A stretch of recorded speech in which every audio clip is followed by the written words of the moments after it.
नमस्कार साथियों, स्वागत है आपका हमारे YouTube चैनल पथ सफलता पर। आज मैं जयदेवन टेस्ट संख्या 11 लेकर आपके सामने उपस्थित हूं और आज का टॉपिक है मध्यकालीन सामाजिक दशा।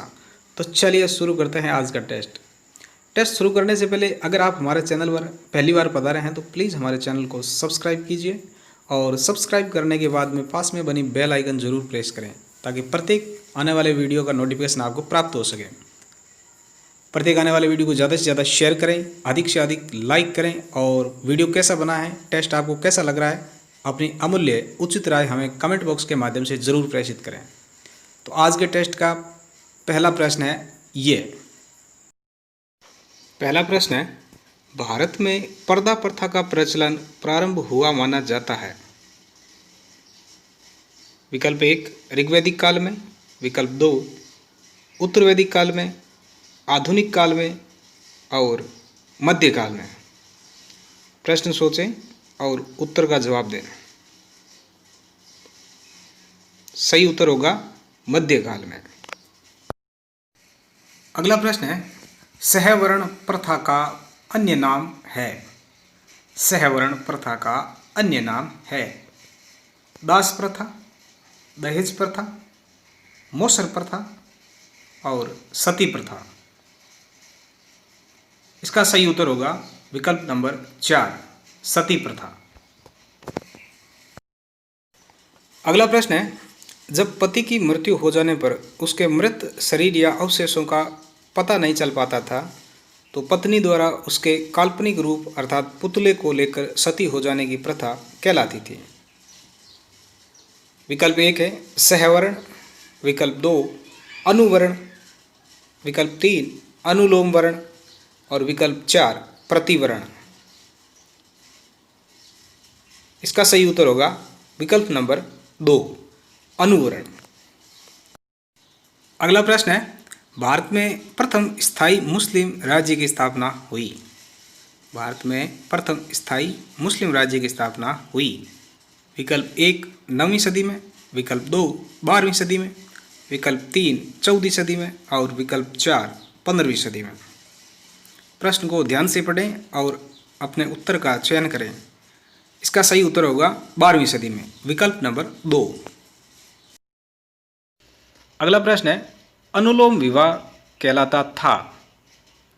प्रश्न को ध्यान से पढ़ करके अपने विकल्प का चयन करें।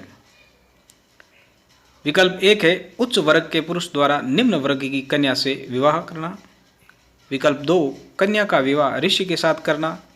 विकल्प 3 निम्न वर्ग के पुरुष द्वारा उच्च वर्ग की कन्या से विवाह करना और विकल्प 4 अपहरण करके विवाह करना।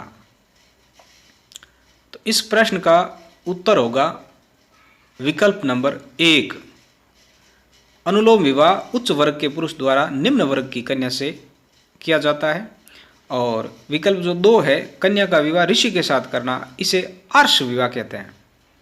और निम्न वर्ग के पुरुष द्वारा उच्च वर्ग की कन्या से विवाह, ये प्रतिलोम विवाह कहलाता है। यानी वर्ग निम्न किसका हो, पुरुष का, और उच्च वर्ग कन्या का हो, वो प्रतिलोम विवाह कहलाता है। और विकल्प 4 जो अपहरण करके विवाह करता है उसको राक्षस विवाह कहते हैं, वो राक्षस विवाह कहलाता है। तो इस विकल्प का सही उत्तर होगा विकल्प नंबर 1। अगला प्रश्न है, भारत में जाति प्रथा के संबंध में कौन सा तथ्य सही है। सही तथ्य को छांट करके हमें उत्तर के रूप में चयन करना है। विकल्प 1 है मध्यकाल में जाति प्रथा लचीली थी, कोई व्यक्ति अच्छा कार्य कर उच्च जाति में प्रवेश ले सकता था। मध्यकाल में जाति प्रथा का अस्तित्व कमजोर था, व्यक्ति की जाति महत्वपूर्ण नहीं थी बल्कि उसका काल महत्वपूर्ण था। विकल्प 3 है मध्यकाल में जाति प्रथा अत्यधिक कठोर हो गई थी, निम्न जाति में उत्पन्न होने वाले व्यक्ति की योग्यताओं का महत्व नहीं था। तो इसमें इस प्रश्न का सही उत्तर का चयन करें। इस प्रश्न का सही उत्तर होगा विकल्प नंबर 3, अर्थात मध्यकाल में जाति प्रथा अत्यधिक कठोर हो गई थी, जहाँ निम्न जाति में उत्पन्न होने वाले व्यक्ति की योग्यताओं का कोई भी महत्व नहीं था। इसलिए इस प्रश्न का सही उत्तर होगा विकल्प नंबर 3। अगला प्रश्न है, मध्यकालीन भारत में निम्न में से कौन सी प्रथा प्रचलित थी। मध्यकालीन भारत में इनमें से कौन सी प्रथा है वो प्रचलन में थी? तो इस प्रश्न के सही उत्तर का चयन करें आप। विकल्प 1 है संयुक्त परिवार प्रथा, विकल्प 2 सती प्रथा, विकल्प 3 दास प्रथा और विकल्प 4 उक्त सभी। प्रश्न को सही पढ़ करके उत्तर का चयन करें।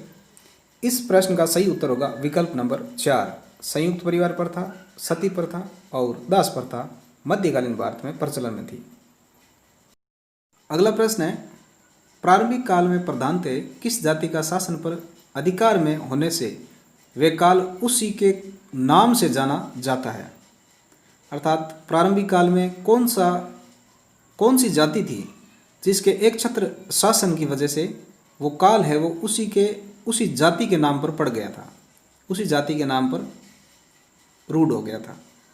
तो विकल्प 1 है राजपूत, विकल्प 2 सेन, विकल्प 3 पाल और विकल्प 4 राष्ट्रकूट। प्रश्न को ध्यान से पढ़ करके अपने उत्तर का चयन करें। इसका सही उत्तर है विकल्प 1 राजपूत।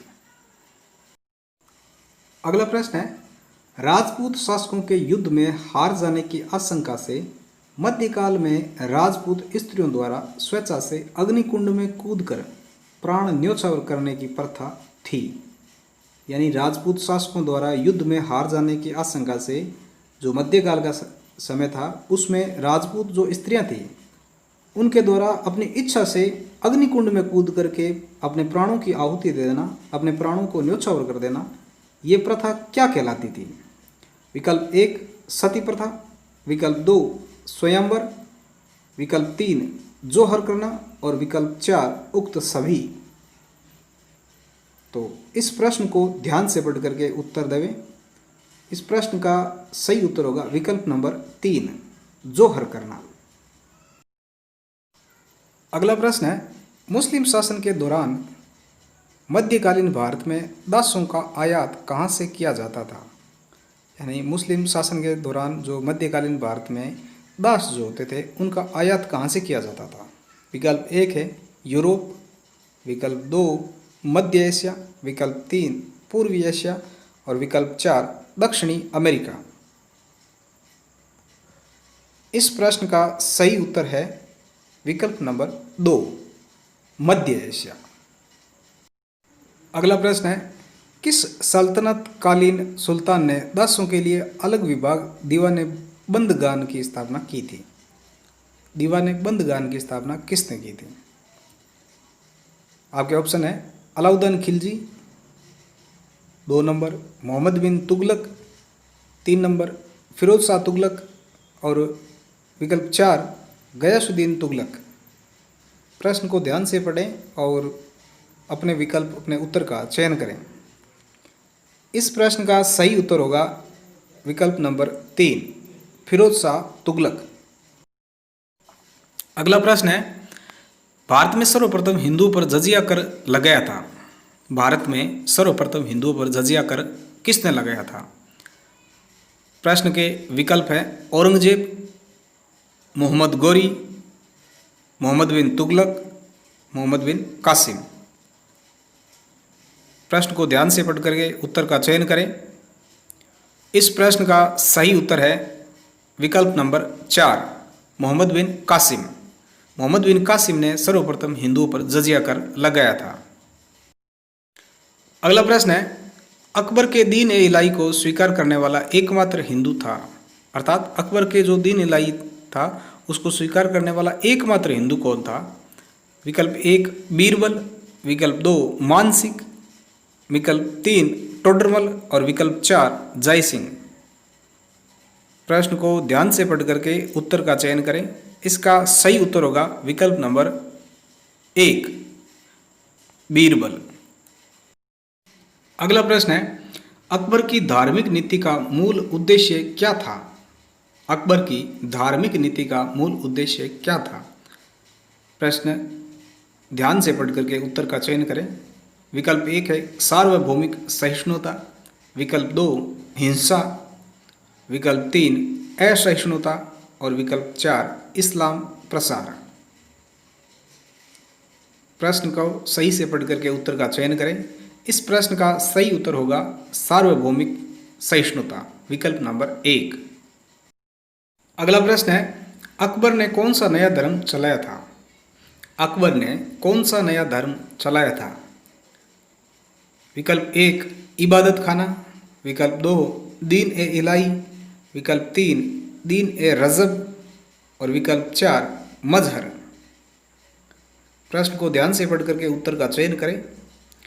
इस प्रश्न का सही उत्तर होगा विकल्प नंबर 2, दीन ए इलाही नाम से अकबर ने एक नया धर्म चलाया था। अगला प्रश्न है, दीन ए इलाही का प्रधान पुरोहित कौन था? विकल्प 1 अबुल फजल, विकल्प 2 मान सिंह, विकल्प 3 बीरबल, विकल्प 4 फौजी। प्रश्न को ध्यानपूर्वक पढ़ करके अपने उत्तर का चयन करें। इस प्रश्न का सही उत्तर होगा विकल्प नंबर 1 अबुल फजल। अगला प्रश्न है, अकबर मुस्लिमों के किस सिलसिले का भक्त था? विकल्प 1 सुहरावर्दी, विकल्प 2 कादरी, विकल्प 3 नक्शबंदी और विकल्प 4 चिश्ती। प्रश्न को ध्यानपूर्वक पढ़ करके उत्तर का चयन करें। इस प्रश्न का सही उत्तर होगा विकल्प नंबर 4 चिश्ती। चिश्ती सिलसिले का अकबर है वो भक्त था। अगला प्रश्न है, अकबर ने 1583 में कौन से नए कैलेंडर को जारी किया? अकबर ने 1583 में कौन से नए कैलेंडर को जारी किया? विकल्प 1 इलाही संवत, विकल्प 2 विक्रम संवत, विकल्प 3 सिकंदरी संवत, विकल्प 4 खलीफा संवत। प्रश्न को ध्यानपूर्वक पढ़ करके अपने उत्तर का चयन करें। इस प्रश्न का सही उत्तर होगा विकल्प नंबर 1 इलाही संवत। अगला प्रश्न है, अकबरनामा की रचना किसने की? अकबरनामा की रचना किसने की? विकल्प 1 फैजी, विकल्प 2 बदायूनी, विकल्प 3 अबुल फजल और विकल्प 4 निजामुद्दीन। इस प्रश्न का सही उत्तर होगा विकल्प नंबर 3 अबुल फजल ने अकबरनामा की रचना की है। आज का अगला और अंतिम प्रश्न है, तुजुक ए बाबरी या बाबरनामा पुस्तक किसके द्वारा रचित है? विकल्प 1 बाबर, विकल्प 2 जोफर आफ्ताबी, विकल्प 3 खोंडामीर, विकल्प 4 गुलबदन बेगम। इस प्रश्न का सही उत्तर होगा विकल्प नंबर 1 बाबर। धन्यवाद दोस्तों, आपने इस टेस्ट में बहुत अच्छी तरीके से पार्टिसिपेट किया और प्रत्येक आने वाले वीडियो को लाइक करें, शेयर करें और हमारे चैनल को अधिक से अधिक शेयर करें और सब्सक्राइब करें। टेस्ट कैसा लगा, प्रश्न कैसे लगे, अपनी अमूल्य उचित राय हमें कमेंट बॉक्स के माध्यम से ज़रूर प्रेषित करें। मिलते हैं अगले टेस्ट में, तब तक के लिए नमस्कार, जय हिंद।